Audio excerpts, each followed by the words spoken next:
প্রিয় দর্শক, আসসালামু আলাইকুম। আজকে আসছি মনির ভাইয়ের ফার্মে। দেখবো তার ফার্মে সবকিছু ঠিকঠাক আছে কিনা। আহ, মনির ভাই, জি ভাই, আপনার ফার্মে মুরগি কি সব ঠিক আছে? আপনি মনে হ্যাঁ করেন কি ঠিক আছে, ম্যানেজমেন্ট সব ঠিক আছে? ঠিক আছে। আচ্ছা মনির ভাই বলতেছে সব ঠিক আছে। আমার মনে হয় না যে সব ঠিক আছে, কারণ তার মুরগির বয়স আজকে কতদিন? 8 দিন। 7 দিন। আজকে 7 দিন। যদিও এখন দিনে রাত্রে যে তাপমাত্রা তাতে ব্লিডিং পিরিয়ড প্রায় শেষ, কিন্তু তার মুরগি অনেক গাদাগাদি। ইচ্ছা করলে তার সেটা অনেক জায়গা আছে, সেটা জায়গা বাড়াই দিতে পারে। আর এখন যেহেতু দুপুর 2:30 বাজে, কিন্তু আপনার দর্শক দেখবেন যে তার সাইডের যে পর্দাগুলো সব এখনো জাগানো।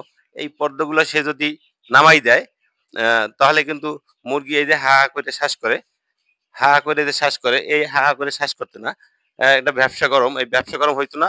এবং এই ভ্যাপসা গরম থেকে দেখা যায় যে মুরগির শ্বাসকষ্ট হইতে পারে, বিভিন্ন রকমের রোগ ব্যাধি হইতে পারে। মনির ভাই, আপনি এই পর্দাগুলো খুলে ফেলান এবং জায়গা বাড়াই দেন, বেশি করে জায়গা বাড়াই দেন, পর্দার নিচে পাত্র দেন। পর্দা খোলা ফেলে ধন্যবাদ দর্শক। আমার এই ভিডিও থেকে যদি কোনো উপকৃত হয়ে থাকেন, অবশ্যই লাইক, সাবস্ক্রাইব করবেন, বেশি বেশি শেয়ার করবেন। ধন্যবাদ।